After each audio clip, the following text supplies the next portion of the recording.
Captain Jake Morrison looked out at the massive council chamber through the thick glass windows of the human delegation room. The sight still amazed him even after 3 years of diplomatic missions. Hundreds of alien beings floated, walked, or slithered around the enormous circular space. Some looked like walking crystals that sparkled with inner light. Others resembled giant insects with multiple arms and glowing eyes. A few were just clouds of gas that somehow held together in humanoid shapes. The chamber itself was a marvel of technology. It stretched for miles in every direction, with gravity fields that let different species exist comfortably in the same space. Holographic displays showed star maps, trade routes, and treaty documents in dozens of languages. The air hummed with the sound of universal translators working overtime to help thousands of beings communicate, but for all its wonder, Jake knew this place held no welcome for humanity. "Captain Morrison," came a voice through the intercom. "The council is ready for your final statement." Jake straightened his dress uniform and checked his appearance one last time. Behind him, Lieutenant Amy Carter and the rest of the human delegation prepared to follow him into the chamber. Amy was young but sharp, with bright blue eyes that missed nothing. She had been his second-in-command for 2 years now, and he trusted her judgment completely. "Ready, sir," Amy said, her voice calm despite the tension in the room. The other members of their small team nodded. Dr. Robert Kim, their science advisor, clutched a tablet containing 3 years' worth of research about human achievements. Commander Lisa Park, their military representative, stood at attention with her hands behind her back. Diplomat Charles Washington, their best negotiator, reviewed his notes one final time. They had all worked so hard to get to this moment. 3 years of meetings, demonstrations, and careful diplomacy. 3 years of trying to prove that humanity deserved a place among the galactic community. Now it would all be decided in the next few minutes. The doors to the chamber opened with a soft hiss. Jake led his team out onto the speaking platform, a small circular stage that floated in the center of the vast space. All around them, thousands of alien beings watched with interest, curiosity, or in some cases, obvious disgust. The Council of 12 sat on elevated platforms arranged in a circle around the speaking stage. These were the most powerful beings in the galaxy, representatives of the oldest and most advanced civilizations. Their word was law across hundreds of star systems. Ambassador Veltar of the Zalonian Empire spoke first. His crystalline body pulsed with different colors as he talked, the universal translator converting his musical tones into words the humans could understand. "Captain Morrison," Veltar began, his voice echoing through the chamber, "we have reviewed your species' application for membership in the Galactic Council. We have studied your history, your culture, and your recent achievements. The Council has reached a decision." Jake felt his heart pounding but kept his expression neutral. Behind him he could sense the tension of his team. Everything they had worked for came down to this moment. "Your species shows remarkable ingenuity," continued Veltar. "Your technology has advanced rapidly in the past century. Your exploration of your own star system shows great potential. These things cannot be denied." A few murmurs of agreement rippled through the chamber. Jake allowed himself a small spark of hope. Maybe all their efforts had paid off. However, Veltar's tone changed, becoming colder. "We have also observed troubling patterns in human behavior. Your species has a history of violence that concerns us greatly." The hope in Jake's chest began to fade. He had known this would come up. It always did. "You wage war among yourselves constantly," Veltar continued. "Even now, there are conflicts happening on your world. Your entertainment glorifies violence, your children play with weapons. Your sports involve physical combat." Other council members began to speak, adding their own concerns. The Andromedan Federation representative, a being that looked like a floating jellyfish, spoke about human dietary habits. "They consume other living beings," the Andromedan said with obvious disgust. "They hunt animals for sport. They keep other species as slaves in their homes." "Pets?" Amy whispered under her breath, but Jake silenced her with a look. "The Regelian Collective, represented by a hive mind of insect-like creatures, spoke about human individualism. They cannot work together properly. Each human thinks only of themselves. They compete instead of cooperate. They value personal achievement over collective good. Jake wanted to argue, to point out all the ways humans did work together, but he knew better than to interrupt the council. The worst came from the Vegan Confederacy. Their representative, a plant-like being with flowing green tendrils, spoke about human emotion. They are driven by primitive feelings, the vegan said. Anger, fear, jealousy, hatred. These emotions cloud their judgment and make them unpredictable. They cannot be trusted to make rational decisions. One by one, the council members listed their concerns. Humans were too aggressive, too emotional, too violent, too unpredictable, too dangerous. Finally, Veltar spoke again. The council has voted. By a margin of 10-2, we have decided that humanity is not yet ready for membership in the galactic community. The words hit Jake like a physical blow. 3 years of work destroyed in an instant. Furthermore, Veltar continued, we have decided that humanity must remain quarantined to your solar system. No human vessels will be permitted to travel beyond the orbit of your outermost planet. This restriction will remain in place until your species demonstrates significant cultural evolution. The chamber erupted in sounds of approval from many of the alien spectators. Jake heard clicks, whistles, and harmonics that the translator couldn't convert, but the meaning was clear. They agreed with the decision. You may make a final statement, Veltar said. Jake stepped forward to the speaking platform center. He looked around at the thousands of beings watching him, then up at the council members who had just crushed his world's dreams. Distinguished members of the council, he began, his voice carrying clearly through the chamber's acoustics. I understand your decision. I don't agree with it, but I understand it. He paused, choosing his words carefully. You see us as barbarians, as primitive, violent beings who don't deserve to stand among civilized species. Maybe you're right. Maybe we are different from you. Jake's voice grew stronger. But I want you to remember something. When you talk about our violence, our aggression, our willingness to fight, remember that these same qualities have another side we fight for. What we believe in. We protect those who cannot protect themselves. We stand up to bullies and tyrants. Amy stepped forward slightly, showing her support. The rest of the team did the same. You call us barbarians, Jake continued, but we prefer to think of ourselves as survivors. We faced extinction dozens of times in our history, and we've always found a way through. Not by running away or hiding, but by standing and fighting. He looked directly at Veltar. So we'll accept your decision. We'll return to our solar system and wait. But remember this day when you need someone willing to fight for what's right. Remember that the barbarians you rejected today might be the only ones brave enough to stand with you when things get really bad. The chamber fell silent. Jake turned and walked back to his team, who formed up behind him as they headed for the exit. As they reached the doors, he heard Veltar's voice one last time. Captain Morrison, we hope your species proves us wrong about them. Jake paused at the doorway and looked back. Ambassador Veltar, I hope you never need to find out how wrong you are. The doors closed behind them with a soft hiss, sealing humanity's fate. As they walked back to their modest ship, Jake wondered if they would ever get another chance to prove themselves.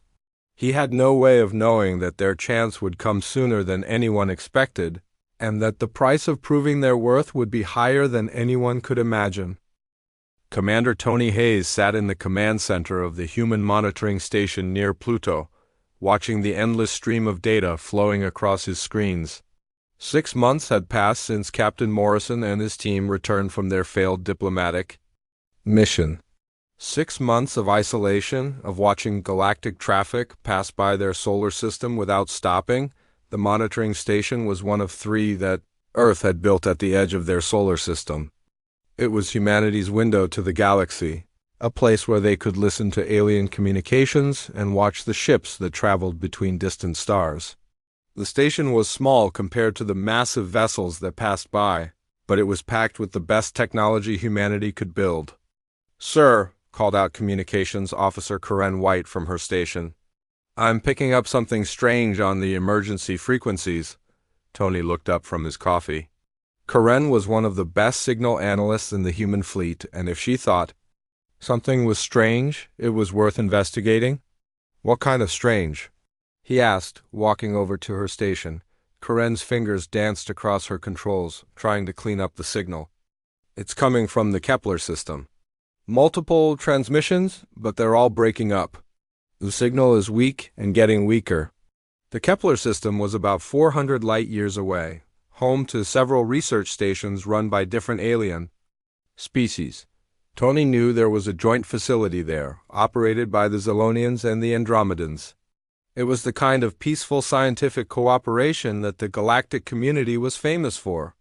"Can you clean it up?" Tony asked. "Working on it, sir." Karen's hands moved quickly across her console. "There, I've got something." The speakers crackled to life, filled with static and distortion. Through the noise, they could hear a voice speaking in accented English. "This is Science Station Kepler 442b. We are under attack by unknown hostiles. Repeat, we are under attack. All civilians are being evacuated to emergency shelters. Station defenses are failing. We are requesting immediate military assistance." From any available forces, Tony felt his blood run cold. An attack on a research station was unheard of in galactic society. The civilized species had not fought a real war in over 1,000 years. Their conflicts were settled through negotiation and economic pressure, not violence. "Any response from the galactic fleets?" Tony asked. Karen shook her head. "Nothing." "Yet, sir, but there's more." The voice continued, now clearly desperate. "This is Dr. Lisa Rodriguez, acting commander of Station Kepler 442b. Our attackers are using weapons we don't recognize. They're not responding to any communication attempts. They seem to be consuming our defensive platforms." Tony recognized the name. Dr. Rodriguez had been part of the joint research program before the humans were banned from galactic society. She was a brilliant scientist, one of the few humans who had been allowed to work directly with alien researchers. "All available. Ships, please respond," the voice continued. "We have over 3,000 beings on this station, including 500 children. We need immediate evacuation assistance. Our own ships are destroyed or disabled. The transmission cut to static." Karen worked frantically to re-establish contact, but the signal was gone. "Sir," called out sensor operator Dan Miller from across the room, "I'm detecting massive energy signatures in the Kepler system. Whatever's happening there, it's big." Tony stared at the tactical display that showed the distant star system. Red markers indicated the locations of the energy readings scattered around where the research stations should be. "Any word from the galactic fleets?" he asked again. Lieutenant Beth Cooper, the station's intelligence officer, looked up from her console. "Sir, I'm monitoring all the major military frequencies. So far, nothing. No response from the Zolonian Empire, the Andromedan Federation, or any of the other major powers." Tony couldn't believe what he was hearing. A research station with thousands of beings was under attack, and the galactic community was doing nothing about it. "Maybe they haven't received the signal yet," suggested Karen. "The signal was broadcast on all emergency frequencies," Beth replied. "Every major fleet would have picked it up within minutes. They know what's happening." An hour passed.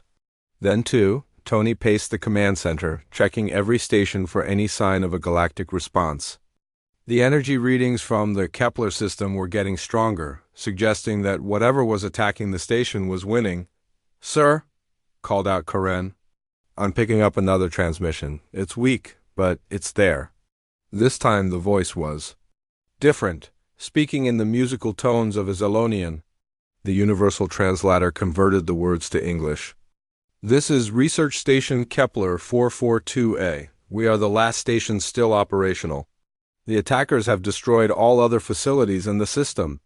We are preparing to evacuate in the next 6 hours. If anyone receives this message, please warn the inner systems. These beings are not interested in negotiation or conquest. They destroy everything they encounter. The transmission cut off abruptly. Tony watched as the energy readings on his screen showed another massive explosion in the Kepler system. "Sir," said Don quietly, "that was the last station?" "The system is going dark." Tony stood in stunned silence. In less than 12 hours, an entire star system had been wiped out. Thousands of beings were dead or missing, and the galactic community had done nothing to help them. "Lieutenant Cooper," he said finally, "get me a secure channel to Earth Command, Priority 1. "Yes, sir." While Beth established the connection, Tony tried to process what he had just witnessed.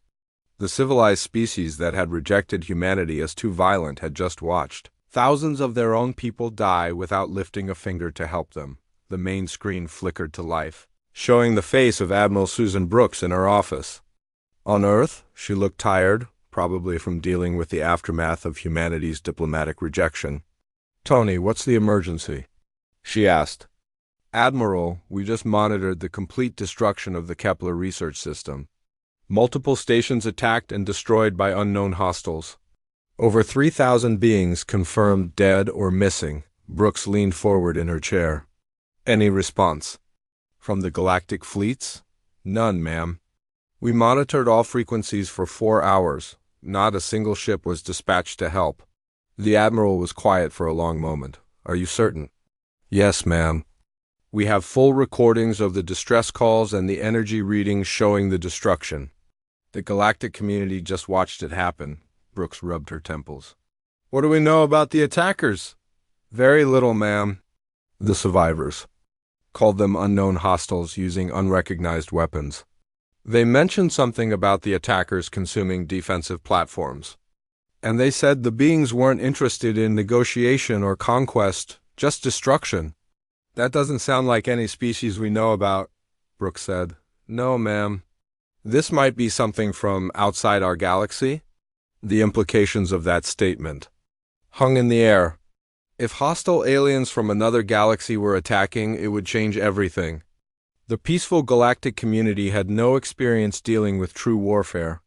"Tony, I want you to keep monitoring all frequencies.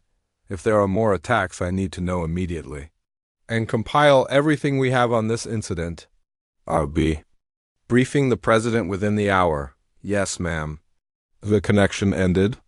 Tony turned back to his crew, who had been listening to the entire conversation. "You heard the Admiral," he said. "I want continuous monitoring of all systems within 500 light years. If these attackers are moving toward inhabited worlds, we need to know about it." "Sir," said Karen hesitantly, "what if they come this way?" Tony looked at the tactical display showing their own solar system. Earth was defenseless compared to the research stations that had just been destroyed. If the attackers decided to move in their direction, there would be little humanity could do to stop them. "Then we'll do what we always do," he said. "We'll fight." Over the next several hours, more reports came in. The attackers, now being called the Devourer Fleet by the few survivors, had moved on to other systems. Each attack followed the same pattern: complete destruction with no attempt at communication or negotiation. And each time, the galactic community's response was the same. Nothing. As Tony watched the tactical display showing the expanding zone of destruction, he began to understand something important. The civilized species that had rejected humanity for being too violent had no idea how to deal with real violence when it finally came for them. They were about to learn that sometimes civilization needed barbarians to protect it. Admiral Susan Brooks stood in the war room of the Mars Orbital Defense Platform, staring at the holographic display that showed the growing threat across the galaxy. The room was filled with humanity's best military minds, all trying to understand an enemy that seemed impossible to defeat. The platform itself was one of humanity's greatest achievements. A massive space station that orbited Mars and served as the command center for Earth's defense forces. It had been built during the early days of human space exploration, when they still thought they might face threats from other species. Now it seemed that preparation might save them all. "Give me the latest report," Brooks said to the assembled officers. Intelligence Officer Greg Martinez stepped forward, his tablet displaying the most recent data. Admiral, the attacks have spread to 12 star systems in the past week. The enemy is calling themselves the Devourer Fleet, and they're unlike anything we've seen before. The holographic display changed to show recordings from the few survivors of the attacks. The images were disturbing massive ships that looked more like living creatures than machines. They had organic hulls that seemed to breathe and pulse with their own life. Strange tentacles extended from their sides, wrapping around space stations and defense platforms before dissolving them into nothing. "They're not just destroying these facilities," Greg continued. "They're consuming them. The metal, the energy, even the organic matter. Everything gets absorbed into their ships, making them bigger and stronger." Captain Jake Morrison, who had been serving as an advisor since his return from the failed diplomatic mission, studied the images carefully. "Any pattern to their attacks?" "They seem to target the most advanced facilities first," Greg replied. "Research stations, military bases, shipyards. They're going after the places that would be most useful to them." "And the galactic response?" asked General Paul Stevens, the head of Earth's ground forces. "Nothing meaningful," Greg said with disgust. "The major powers are pulling their fleets back to defend their core worlds. They're abandoning the outer colonies and research stations." Admiral Brooks felt a familiar anger rising in her chest. "So they're just going to let thousands of beings die?" "It appears so, ma'am." The Zelenian Empire issued a statement saying they need to protect their most important worlds first. The Andromedan Federation has gone into full defensive mode. The other major powers are following suit. Lieutenant Amy Carter, who had been promoted after the diplomatic mission, spoke up from her position at the tactical console. "Admiral, we're receiving reports that some of the smaller species are trying to organize their own defense. But they don't have the ships or weapons to face this kind of threat," Brooks nodded grimly. The galaxy's power structure was becoming clear. The major civilizations had the technology and resources to fight, but they were too afraid to use them. The smaller species wanted to fight, but lacked the means to do so effectively. "What about their technology?" asked Colonel Beth Turner, the head of the Human Marines. "Are we getting any intelligence on how these ships work?" Greg pulled up another display. The bioships seem to be part machine, part living organism. They can repair themselves by consuming matter from their surroundings. Traditional energy weapons seem to have limited effect because the organic parts can adapt and regenerate. "Weaknesses?" Morrison asked. "Physical damage seems to work better than energy weapons. Explosions, kinetic impacts, anything that can destroy large sections of the ship at once. But you have to get close to do that kind of damage, and their defensive systems are extremely advanced." Brooks studied the tactical information. The enemy ships were designed to fight at long range, using their superior technology to destroy opponents before they could get close enough to do real damage. It was a strategy that worked perfectly against the civilized species, who preferred to fight from a distance using precise energy weapons. "Admiral," called out Communications Officer Mary Johnson, "we're receiving a message from the Zelonian High Command. They're requesting a conference with Earth leadership." Brooks raised an eyebrow. "After 6 months of ignoring us, they want to talk?" "Yes, ma'am. They say it's urgent." "Put them through." The main display flickered to life, showing the crystalline form of Ambassador Veltar. He looked different then. He had during the diplomatic hearings, dimmer, less confident. The usual arrogance was gone, replaced by something that looked almost like desperation. "Admiral Brooks," Veltar began, his musical voice carrying through the universal translator, "I hope you will accept our apologies for contacting you despite the quarantine restrictions." "I'm listening," Brooks replied curtly. "The situation with the Devourer fleet has become more serious than we initially expected. They have destroyed 37 installations in the past 2 weeks and show no signs of slowing down." "And?" Veltar's form pulsed with uncomfortable colors. "We are wondering if humanity might be willing to share any tactical information about dealing with aggressive hostiles." The war room fell silent. Brooks could feel the anger radiating from her officers. The same species that had branded them as barbarians were now asking for help with fighting. "Let me understand this correctly," Brooks said slowly. "You rejected. You asked because we were too violent. You called us barbarians and quarantined us to our own solar system. Now you want our help because you don't know how to fight? Admiral, please understand. We have not faced true warfare in over 1,000 years. Our defensive strategies are designed for dealing with civilized opponents who follow established rules of engagement. These creatures follow no rules." Morrison stepped forward. "Ambassador, what exactly are you asking us to do?" "We would like to invite a small human advisory team to help us develop new tactical approaches. Your species has extensive experience with violent conflict. We thought perhaps you might have insights that could help us." Brooks felt a bitter laugh rising in her throat. "You want us to teach you how to be barbarians? Admiral, please. Millions of beings are at risk. We are willing to put aside our previous differences if it means saving lives." The Admiral looked around the room at her officers. She could see the same thought in all their faces. The galactic community was finally admitting that sometimes violence was necessary, but they were still too proud to do the fighting themselves. "I'll consider your request," Brooks said finally, "but I want something in return. Name it." "Full access to your intelligence reports on the Devourer fleet, complete tactical data on their ships and weapons, and recognition that humanity is no longer bound by your quarantine restrictions." Veltar S. form flickered with surprise. "Admiral, I don't have the authority to make such agreements." "Then find someone who does. You have 24 hours to." "Give me an answer." The connection ended abruptly.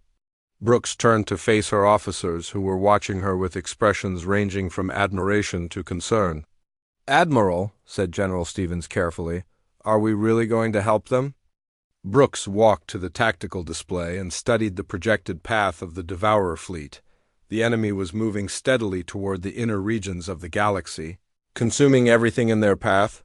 At their current rate of expansion, they would reach the major population centers within months. "Paul, look at this projection," she said.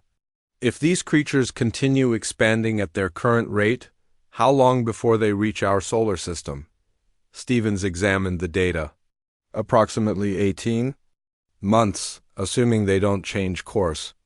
So we're going to face them eventually anyway," Brooks concluded. "The question is whether we face them alone or with allies." Morrison nodded slowly. "And whether we face them when they're at their current strength or after they've consumed half the galaxy." "Exactly." Brooks turned back to her officers. "Start preparing tactical assessments on fighting biomechanical ships. I want options for both advisory support and direct military intervention." "Admiral," said Amy carefully, "are you thinking about committing our forces to this fight?"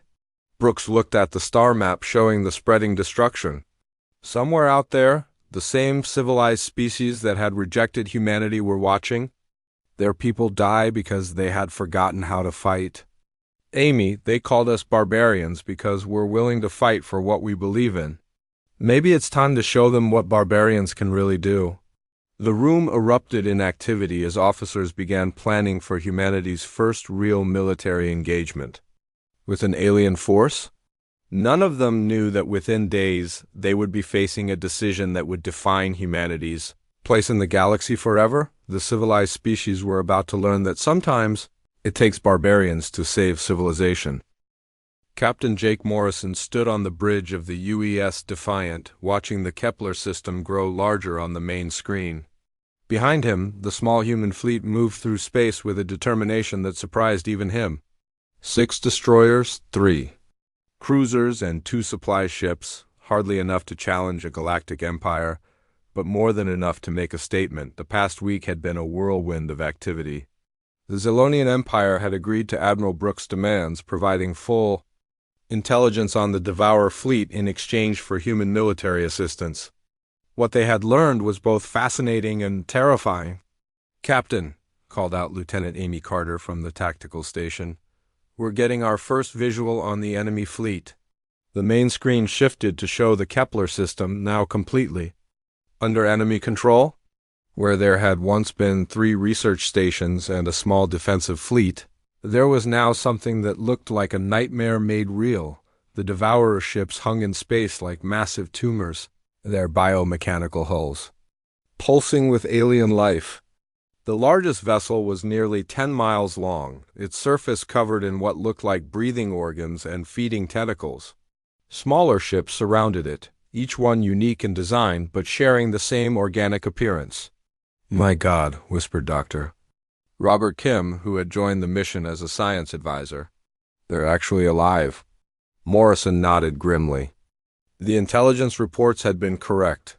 These weren't just ships. They were living creatures bred for war and consumption. Each victory made them stronger. Each defeat made them hungrier.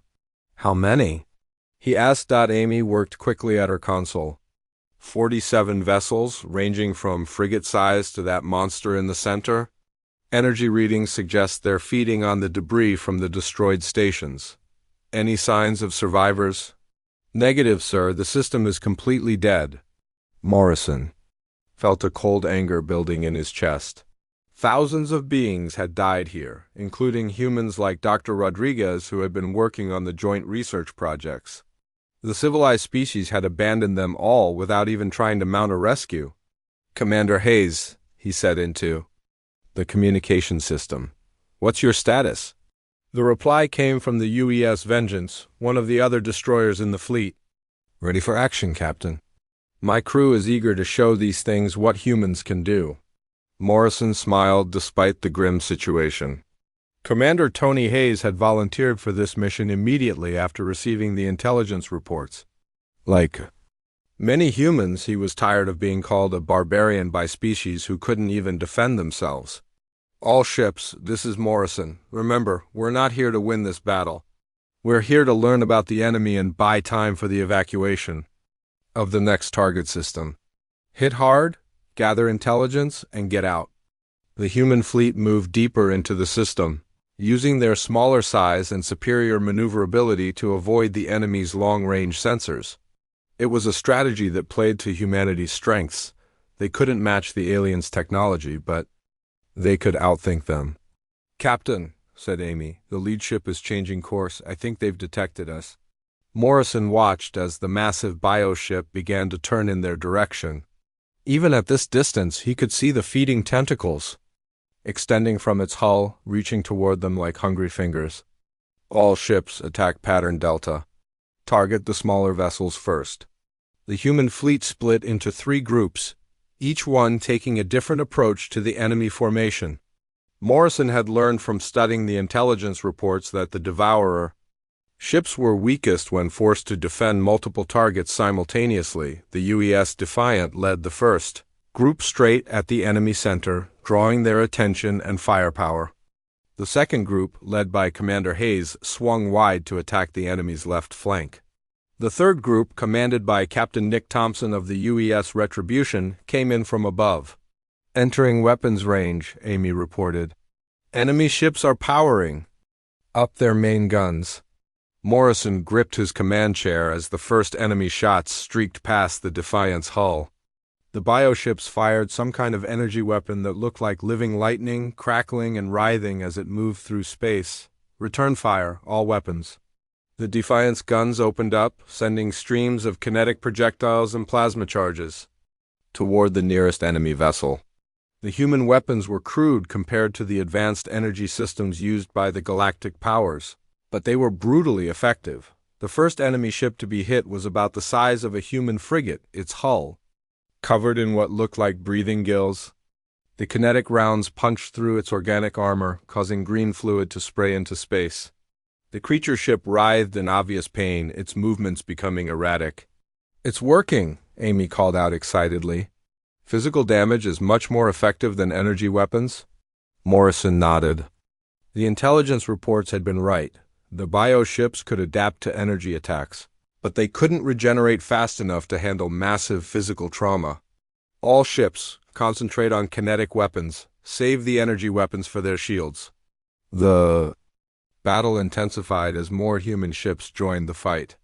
The UES Vengeance scored a direct hit on another enemy vessel. its nuclear-tipped torpedoes tearing a massive hole in the creature's side. The UES Retribution used its railgun to punch completely through a smaller bioship, leaving it floating dead in space. But the humans were outnumbered and outgunned. For every enemy ship they destroyed, 2 more seemed to take its place. The massive command vessel began moving toward them, its feeding tentacles reaching across miles of space. "Captain," Amy said with growing concern, "we're taking heavy damage. Hull breaches on decks 4 and 7. The engine room is reporting power failures." Morrison looked at the tactical display. Half his fleet was damaged, and the enemy was just getting started. They had learned what they came to learn: the bioships could be defeated with the right tactics and weapons. But they were about to pay a heavy price for that knowledge. "All ships begin withdrawal. We've got what we came for." But as the human fleet tried to disengage, the enemy command ship moved to block their escape route. The massive creature vessel opened what looked like a mouth, revealing rows of mechanical teeth designed to tear apart spaceships. "They're not going to let us leave," Hayes reported over the communication system. "The big one is moving to intercept." Morrison made a decision that would be remembered throughout galactic history. "All ships emergency maneuver. We're going to ram that thing." "Sir?" Amy looked at him with shock. "You heard me." "Set course for the command ship. Maximum speed." The UES Defiant turned toward the massive bioship, its engines pushing the vessel faster than it was designed to go. Around them, the rest of the human fleet followed suit, each captain understanding what their commander was planning. "Captain," called out Chief Engineer Ray Cooper from the engine room, "we're pushing the reactor beyond safe limits. We've got maybe 5 minutes before it goes critical." "That's all we need," Morrison replied. The human ship streaked toward the enemy command vessel like bullets fired from a gun. The bioship's defensive systems opened fire, but the humans were moving too fast and too close together for the creature to target them effectively. "Impact in 30 seconds, Amy reported. Morrison opened a channel to the entire fleet. "All hands, this is Captain Morrison. Today we show the galaxy what barbarians can do. Today we prove that sometimes civilization needs people willing to fight for it." The used Defiant struck the command ship's hull at full speed, its kinetic energy driving it deep into the creature's organic armor. The impact was followed by a massive explosion as the ship's reactor went critical, tearing a hole in the bioship's side. One by one, the other human vessels followed suit. The UES Vengeance punched through the creature's breathing organs. The UES Retribution destroyed what looked like a major nerve center. Each sacrifice weakened the massive enemy vessel, causing it to writhe in agony. "All ships report successful impact," Amy said, her voice filled with amazement. "The command ship is severely damaged." Morrison looked at the tactical display. The massive bioship was listing badly, green fluid streaming from dozens of wounds. Its smaller escorts were breaking formation, apparently confused by the damage. To their leader, "Did we kill it?" he asked. "Unknown, sir. But we definitely heard it." As the human fleet's sacrifice began to take effect, the remaining enemy ships started to withdraw from the system. The Devourer fleet was retreating, something that had never happened before in any of their previous attacks, Morrison allowed himself a moment of pride. They had done it. A small human fleet had achieved something that the entire galactic community had failed to accomplish. They had made the enemy afraid. "Captain," Amy said quietly, "we're receiving a transmission from the Zelonian fleet. They're asking for permission to enter the system." Morrison looked at the tactical display showing the Zelonian ships hanging at the edge of the system. They had been there the entire time, watching the battle, but not participating. "Tell them," he said with exhaustion in his voice, "that barbarians don't need permission to save lives." Commander Tony Hayes watched his ship fall apart around him as the UES Vengeance limped through space. Half his crew was dead, the engine room was flooded with radiation, and the hull had more holes than solid metal. But they were still fighting. 3 weeks had passed since the battle at Kepler, and the war had spread across the galaxy. The Devourer fleet had split into smaller groups, attacking multiple systems at once. Each time, the galactic powers pulled their fleets back to defend their core worlds. Each time, human ships were the only ones to answer the distress calls. "Sir," called out Lieutenant Mary Johnson from the communications station, her voice hoarse from smoke inhalation. "We're getting another SOS. The research colony at Vol 359 is under attack." Hayes looked at the tactical display showing his battered fleet. Of the original 40 ships that Earth had sent to fight the Devourers only, 12 remained operational. The used Defiant was gone, along with Captain Morrison and most of his crew. The UES Retribution was barely holding together after ramming 2 enemy vessels in the last battle. "How many enemy ships?" he asked. 15 bioships, including 2 of the large ones, Mary replied. "The colony has about 8,000 beings, mostly researchers and their families." Hayes felt the familiar weight of decision pressing down on him. His ships were damaged, his crews were exhausted, and his ammunition was running low. A smart commander would retreat and regroup. But smart commanders don't answer distress calls when no one else will. "All ships, set course for Vol 359, maximum speed." "Sir," said his tactical officer, Lieutenant Ben Clark, "our weapons are almost depleted. We have maybe one good fight left in us. Then we better make it count." The small human fleet jumped to hyperspace, racing toward another hopeless battle. As they traveled, Hayes thought about the messages they had been receiving from Earth. The news reports called them heroes. The politicians talked about humanity's noble sacrifice. But Hayes knew the truth. They weren't heroes, they were just the only ones willing to do what needed to be done. When they arrived at Vol 359, the scene was depressingly familiar. The research colony's orbital platforms were already destroyed, their debris floating in space like metal snow. The bioships were in the process of consuming the colony's defensive satellites, growing larger and stronger with each meal. "There," said Mary, pointing to the tactical display. "I'm detecting life signs on the main research platform. The evacuation ships are trapped in the docking bay." Hayes could see the problem immediately. 3 of the smaller bioships were surrounding the research platform, their feeding tentacles wrapped around the docking bays like fingers holding prey. The evacuation ships couldn't launch without being destroyed immediately. "New plan," Hayes announced. "We're going to clear those ships away from the platform." "All vessels, attack formation, Charlie." The human ships dropped out of hyperspace directly on top of the enemy formation, catching the bioships by surprise. The UES Vengeance opened fire with everything it had left, its depleted ammunition stores, sending a stream of kinetic rounds into the nearest enemy vessel.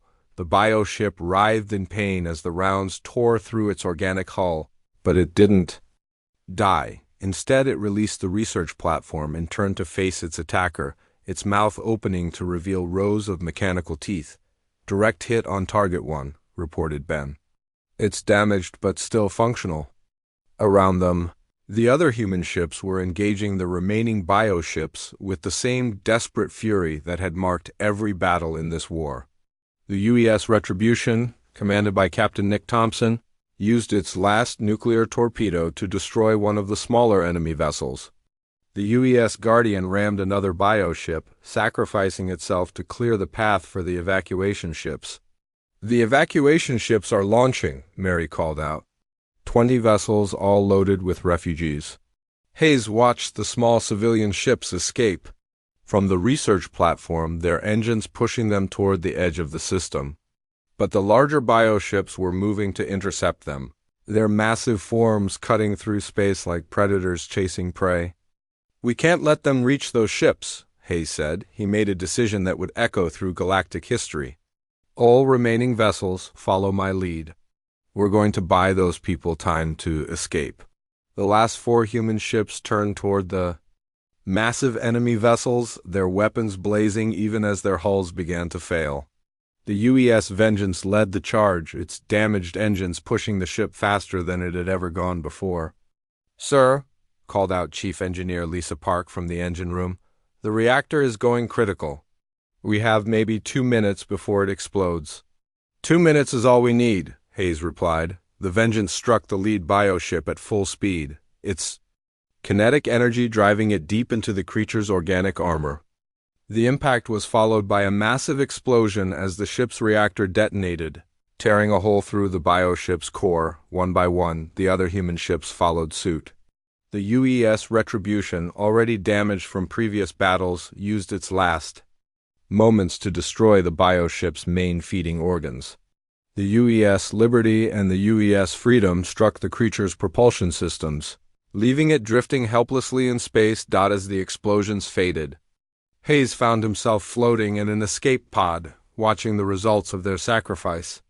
The massive bioship was dead, its organic systems shutting down one by one. The smaller enemy vessels were retreating, apparently unwilling to continue the fight without their leader. Most importantly, the evacuation ships had escaped. 8,000 beings were alive because 12 human ships had been willing to die for them. "This is Commander Hayes," he said into his emergency communicator. "Mission accomplished. The colony has been evacuated successfully." The reply came from Admiral Brooks on the Mars defense platform. "Tony, what's your status?" Hayes looked around at the debris field that had once been the human fleet. "The fleet is gone, ma'am. All ships destroyed or disabled. But the civilians are safe." There was a long silence before Brooks replied, "You did good, Tony. All of you did good." As Hayes waited for rescue, he thought about the war they had been fighting. In 3 weeks, humanity had lost over 30 ships, and most of their experienced crews, but they had also saved over 50,000 beings from certain death. They had proven that the Devourer fleet could be defeated, even if the cost was enormous. More importantly, they had shown the galaxy what it meant to fight for something bigger than yourself. 3 days later, Hayes found himself in a hospital bed on the Mars platform, watching the news reports from across the galaxy. The story was the same everywhere: human ships answering distress calls that no one else would answer, human crews sacrificing themselves for people who had called them barbarians. "Commander," said Admiral Brooks as she entered his room, "how are you feeling?" "Like I got hit by a bioship," Hayes replied with a weak smile. Brooks pulled up a chair beside his bed. "I have some news. The Galactic Council has called an emergency session. They want to discuss lifting the quarantine on humanity." Hayes laughed bitterly. "Now they want to talk to us?" It seems that watching human ships die to save their people has changed their perspective on what it means to be civilized. Hayes turned to look out the window at the stars beyond. Somewhere out there, the Devourer fleet was still attacking innocent people. And somewhere out there, human ships were probably answering the distress calls because that's what humans did. "Admiral," he said finally, "what happens now?" Brooks was quiet for a moment. "Now we rebuild. We train new crews, build new ships, and continue the fight. Because apparently, the galaxy needs barbarians more than it wants to admit." A week later, Hayes stood in the memorial hall of the Mars platform, reading the names of the crews who had died fighting the Devourer fleet: Captain Morrison, Commander Thompson, Lieutenant Carter, and hundreds of others who had given their lives for people they had never met. At the center of the memorial was a simple plaque with words that would be remembered throughout galactic history. To the humans who answered the call when no one else would. They showed us that true civilization is not measured by technology or philosophy, but by the willingness to sacrifice for others. Below that, in smaller text, was a message that Hayes had helped write. They called us barbarians, but when civilization needed saving, only the barbarians came. As Hayes read those words, he felt a presence beside him. Admiral Brooks had joined him at the memorial, along with dozens of other survivors from the fleet. "Any word from the Council?" Hayes asked. "They've officially lifted the quarantine," Brooks replied. "Humanity is now considered a full member of the galactic community, with all the rights and responsibilities that come with it." Hayes nodded slowly. "And the war?" "The major powers are finally contributing ships to the fight. It seems that watching us die for their people was enough to shame them into action." Hayes looked at the names on the memorial wall. "They died. For the right reasons?" "Yes," Brooks agreed. They died, proving that sometimes civilization needs people willing to be barbaric in its defense. Outside the memorial hall, the construction crews were working around the clock to build new ships for humanity's expanding fleet. The galaxy had learned an important lesson about the difference between being civilized and being willing to fight. For civilization, the humans had been called barbarians, but they had proven themselves.